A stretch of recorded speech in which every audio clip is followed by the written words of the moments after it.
Hello dear student, मैं ए के सिंह आप सभी का अपने इस YouTube channel yes group of institution में स्वागत करते हैं। डियर स्टूडेंट्स, पिछले लेक्चर में हमने प्रिज्म के बारे में देखा। इस लेक्चर में हम देखेंगे प्रिज्म से संबंधित कुछ परिभाषाएं। अपवर्तक पृष्ठ यानी रिफ्रैक्टिंग सरफेस। तो आइए देखते हैं डेफिनेशन। यानी जिन समतल पृष्ठों से प्रकाश का अपवर्तन होता है, क्या कह रहा है, जिन समतल पृष्ठों से प्रकाश का अपवर्तन होता है अपवर्तक पृष्ठ कहलाते हैं। अब समझिएगा समतल पृष्ठ क्या हो सकते हैं प्रिज्म में। कहीं ना कहीं ऐसे ही अगर हम तीन पृष्ठों को अगर आपस में क्या करें, एक शेप में जोड़ दें, ट्रायंगुलर शेप में, कहीं ना कहीं कुछ इस तरीके से हमारा फ्रंट व्यू दिखने लगेगा। ऐसा एक स्लैब ऐसा होगा, एक स्लैब ऐसा होगा, एक स्लैब ऐसा होगा। तो इस मैकेनिज्म को हम क्या कहेंगे, अपवर्तक पृष्ठ बोलेंगे। यानी ये हमारा अपवर्तक पृष्ठ होगा, ये होगा और ये होगा। समझ में आ गई बातें।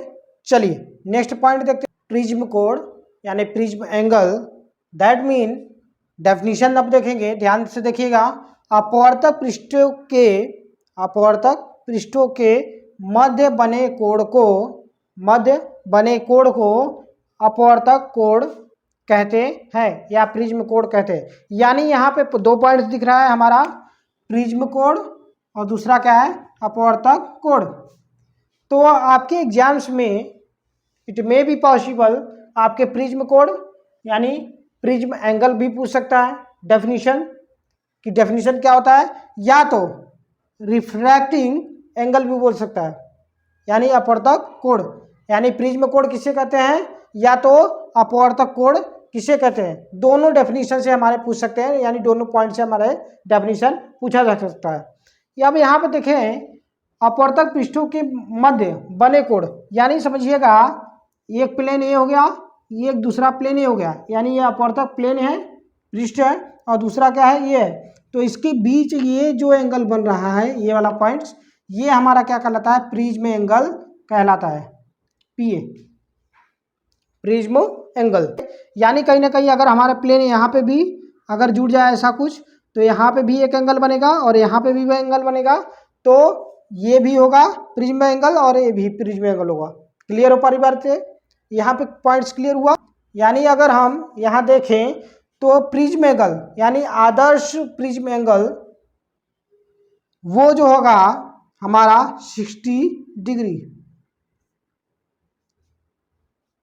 यानी कोई सही तरीके से अगर प्रिज्म हमारा बना हुआ है तो उसका प्रिज्म एंगल हमारा जो होगा कितना होगा, 60 डिग्री होगा। हमारा नेक्स्ट पॉइंट जो है अपवर्तक कोण यानी रिफ्लेक्टिंग एज। तो डेफिनेशन देखेंगे तो डेफिनेशन कह रहा है, दोनों अपवर्तक पृष्ठों के मिलने से बनी कोण को हम क्या कहते हैं, अपवर्तक कोण कहते हैं। तो जानिए, आइए जानते हैं, फिगर से देखते हैं। तो देखिएगा दो अपवर्तक पृष्ठ हो, यानी अपवर्तक पृष्ठ 1 यानी अपवर्तक पृष्ठ 2। अब इनको हम ज्वाइंट कर रहे हैं, तो कहीं ना कहीं फिगर इस तरीके से है। क्योंकि हमें पता है कि प्रिज्म शेप हमने देना है, तो कहीं ना कहीं इसमें प्लेन की अगर बात करें तो 3 प्लेन होंगे। तो इन प्रिज्मों को जहां से भी ज्वाइंट होता है, दो प्लेन जहां पे ज्वाइंट करते हैं, यानी ये वाला प्लेन ये वाला प्लेन ज्वाइंट होता है, डॉटेड लाइन से अपवर्तक कोण दिखाया गया है। अगर इसके फ्रंट वाले पे अगर लेते हैं तो ये वाली यहाँ पे ज्वाइंट होगा, यहाँ पे देखिए ये ऐसे।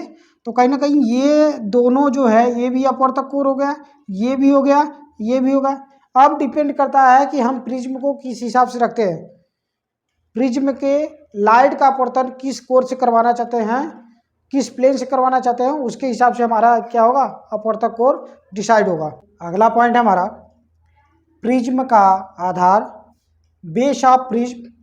तो डिफिनीशन देखेंगे, डेफिनीशन में कह रहा है अपवर्तक कोण के सामने वाले पृष्ठ को प्रिज्म का आधार कहते हैं। अपवर्तक कोण आपने देखा, पिछले पॉइंट्स में अपवर्तक कोण देखा, अब उसी में हम फिगर से देखेंगे यहाँ पे।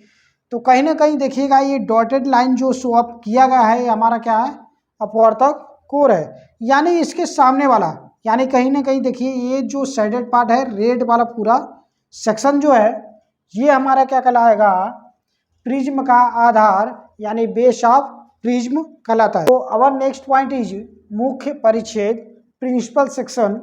डेफिनेशन के थ्रू जानेंगे। तो ध्यान दीजिएगा, यहाँ कह रहा है अपवर्तक पृष्ठों के अभिलंबवत किसी तल द्वारा काटे गए परिच्छेद को प्रिज्म का मुख्य परिच्छेद कहते हैं, यानी प्रिंसिपल सेक्शन कहते हैं।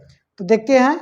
तो पहला जो पॉइंट है यहाँ पे ध्यान दीजिएगा, अपवर्तक पृष्ठ। तो अपवर्तक पृष्ठ हम डेफिनेशन से देख चुके हैं।